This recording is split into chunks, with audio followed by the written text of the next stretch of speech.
Hey guys, अस्सलाम वालेकुम. This is Rabia and I'm back with my top 5 dramas of the week. इस महीने कह रही हूँ, इस हफ्ते कौन कौन से ड्रामे हैं. पामाल स्टार्ट हुआ है और ढूंढ रहा है दिल वही एक्सप्रेस टीवी पे वो स्टार्ट हुआ है. 2 नए ड्रामे हैं. Let's see. बहुत अच्छी रेंज है ड्रामों की और बड़ा मज़ा आ रहा होता है और बड़ी खुशी होती है कि इतने डिफरेंट टॉपिक्स पे आपके यहाँ ड्रामे बन रहे हैं. एंड एक्चुअली वो ड्रामे जिनके बारे में कॉन्वर्सेशंस करना ज़रूरी है. आई डोंट नो अगर पामाल और दिल ढूंढता है फिर वही हमारे टॉप 5 में है या नहीं. You will have to find out. लेकिन टॉपिक्स बहुत अच्छे हैं. For example I think Pamaal will talk about narcissism, narcissistic personalities and Dil Dhoondta है फिर वही जो एक्सप्रेस पे आ रहा है जिसमें जाहिद और ज़ारा नूर को आप देख सकते हैं. It's talking about dementia.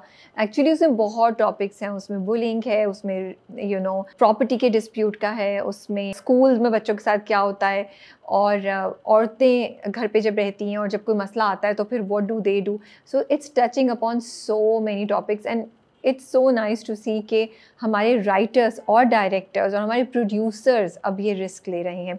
तो लेट्स सी हमारे टॉप 5 में कौन है. नंबर 5 पे सबसे पहले हमारे पास है पामाल.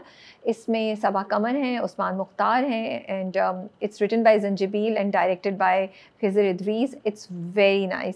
आई love the cinematography, I love the concept, I love the performances और एक बहुत डिफरेंट टाइप की ट्रीटमेंट है इस ड्रामे की. जो ओल्ड स्कूल फील होती है ना, थोड़ी सी वैसी आती है. And of course it has Saba Qamar, तो इतनी उनकी अच्छी खूबसूरत परफॉर्मेंस है और हारिस वहीद भी हैं उसमें, तो देखने में ही मज़ा आ जाता है. एंड कहानी बहुत फास्ट पेस्ड है, तेज़ी से चल रही है, तो आप बोर नहीं होते. नंबर 4 पे हमारे पास बिरयानी है. बिरयानी ड्रामा नीचे आया हुआ है आजकल क्योंकि बाकी ड्रामे ज़्यादा तेज़ी से चल रहे हैं, ज़्यादा स्ट्रॉन्ग हैं.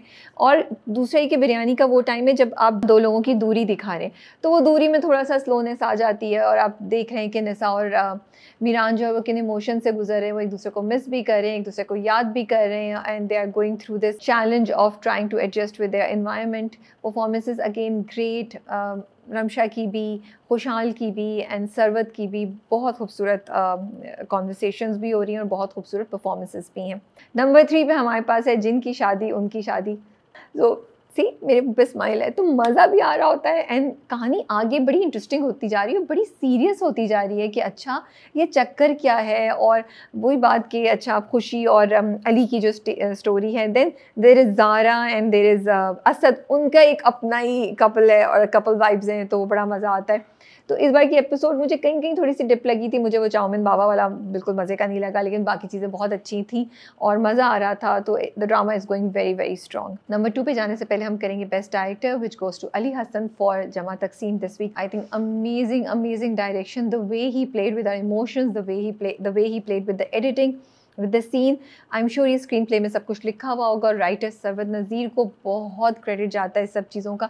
लेकिन वही बात होती है कि स्क्रिप्ट से स्क्रीन पे लाने का जो प्रोसेस है, उसकी डिपिक्शन जो लिखा हुआ है वो कैसी है. और इतनी खूबसूरत चीज़ थी कि हमने वो सीन नहीं देखा, हमें वो सीन नहीं दिखाया गया कि ज़ीशान और सिद्रा के दरमियान हुआ क्या.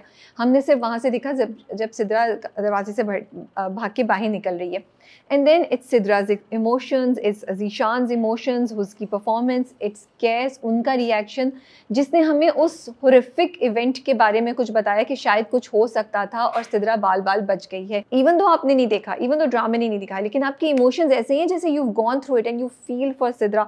और आप शुक्र करते हैं कि यार कैस पहुंच गया टाइम से. और कैस की परफॉर्मेंस कितनी ज़बरदस्त थी. तो आई थिंक अली हसन को क्रेडिट देना चाहती हूँ कि इतनी खूबसूरत तरीके से उन्होंने इतने सेंसिटिव टॉपिक को हैंडल किया है. एंड आई एम श्योर उनकी ये भी चीज़ होगी जहन में कि ये बच्चे हैं जो पहली बार एक्ट करें इन इतने सीरियस टॉपिक और इतने सीरियस सीन में उनको ऐसे हैंडल करूं कि आगे जाके भी उन्हें कोई मसला नहीं हो, अगर ऑडियंस कुछ कहे तो उन्हें फील नहीं हो. And I think he did an amazing job there क्योंकि उन्होंने ना सिर्फ इस चीज़ को समझा बल्कि उनसे वो परफॉर्मेंसेस भी करवाई जो उनको चाहिए थी और ऑडियंस को वो ही एक इमोशनल एक्सपीरियंस दिया जो वो चाहते थे. इतना अच्छे से सारी एपिसोड चल रही थी. दूसरी चीज़ जो मैं बात करना चाहती हूँ वो कि कट टू कट जैसे चल रहा था कि कैस वहाँ से निकला, ज़ीशान यहाँ गया, सिद्रा निकली, कैस एंटर हुआ एंड देन फिर लैला आ गई. मतलब आप बस ऐसे बैठे थे कि क्या कैस टाइम पे पहुँच जाएगा, क्या लैला पहले पहुँचेगी, क्या होगा, क्या सिद्रा के साथ कुछ हो जाएगा.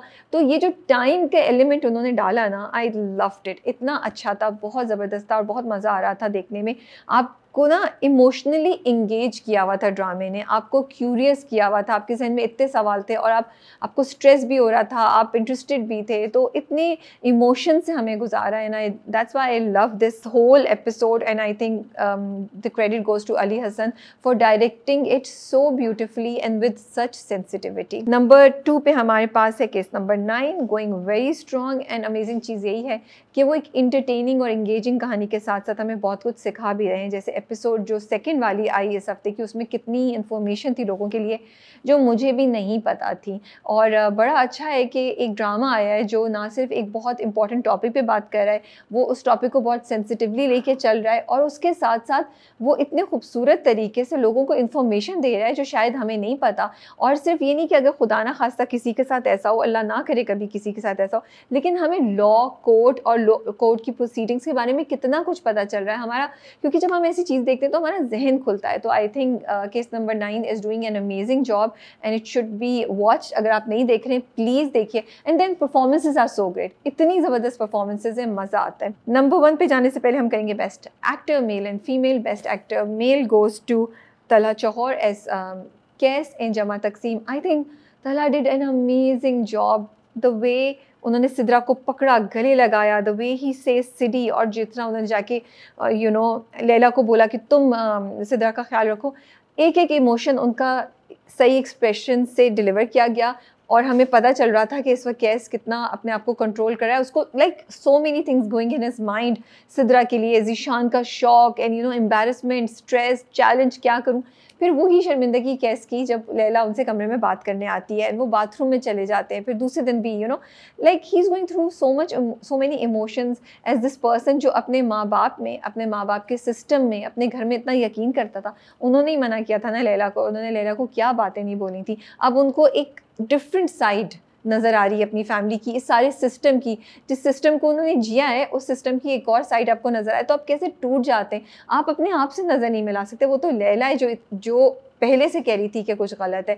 तो I think Talha is an amazing actor और वो इतनी खूबसूरत तरीके से सारे इमोशंस को कन्वे करते हैं और इतने अच्छे से सटल होता है, कहीं भी एग्जैजरेटेड नहीं होता है। यहाँ पे भी जब उन्होंने ज़ीशान और सिद्रा वाला सीन था, it was not that he went crazy, it was like this बंदा जो गुस्सा है और उसको पता नहीं चल रहा कि अपना गुस्सा कैसे कंट्रोल करे। कहीं कहीं वो देता भी और उसको दुख भी है, जिस तरह वो बोलते हैं ना इसका चच्चा जिंदा है, इतनी इमोशनल फीलिंग होती है आपको सुन के। तो तलहा ने बड़ी अच्छी परफॉर्मेंस दी and I loved watching him as Qais in Jama Taqseem. Best actor female goes to Sarwat Gilani as Gulmahar in Biryani. कितनी खूबसूरत परफॉर्मेंस थी। मतलब वो औरत जो थक गई है, वो औरत जो अपनी कोई भी ख्वाहिश पूरी नहीं कर सकती, वो एक ऐसे पिंजरे में बंद है जहाँ से उसके लिए निकलना ऑप्शन ही नहीं है बिकॉज ऑफ हारून। और अगर वो मीरान को पसंद भी करती है तो वो अपनी सेल्फ रिस्पेक्ट और इज्जत की वजह से वो कह भी नहीं सकती उसको। इतना वो थका हुआ बिहेवियर, वो रूह की थकन जो है वो सरवत ने इतने खूबसूरत तरीके से पोर्ट्रे की है। वो जो सीन है जब वो रात को बैठे होते हैं, she is wearing white shalwar kameez and Miran से वो बात कर रही हैं और वो मीरान से जाके कहती है गुलमहर कि ये तुमने लड़नी है फ़ाइट, ये तुम्हारी फ़ाइट है, ये तुम्हें ही करना पड़ेगा, मैं नहीं कर सकती। I think at that moment I could feel each and every one of Gulmeher's emotions. They were so beautifully portrayed by Sarwat Gilani and it's such a pleasure to watch her again on our screens and in this really great powerful character, Number 1 पे हमारे पास है जमा तकसीम। Amazing drama, so many conversations। मुझे लगता है कि अगर मैं इस ड्रामे पे बैठ के बात करना शुरू करूँ तो मैं नॉन स्टॉप 1 घंटा बोल सकती हूँ। इतनी थीम्स हैं, इतने ट्रैक्स हैं, इतनी बातें हैं, इतनी आइडियाज़ हैं और हर कोई एक अच्छी जॉब कर रहा है। Every character is doing such a great job. And सोचें, हर कैरेक्टर से आपकी एक फीलिंग रिलेटेड है। कहीं आपको गुस्सा चढ़ता है, कहीं आपको इरिटेशन होती है, कहीं आप सर पकड़ के बैठते हैं, कहीं आपको किसी के लिए फ़ील हो रहा है। ये एक ड्रामे की ब्रिलियंस है, एक्टर और डायरेक्टर की एक्सेलेंस है कि वो इतने अच्छे तरीके से आपको इमोशनली इन्वॉल्व करके रखे हुए हैं। ये मेरे टॉप 5 हैं। आपके टॉप 5 में कौन कौन से ड्रामे हैं कमेंट्स में बताइए। टेक केयर एंड अल्लाह हाफिज़।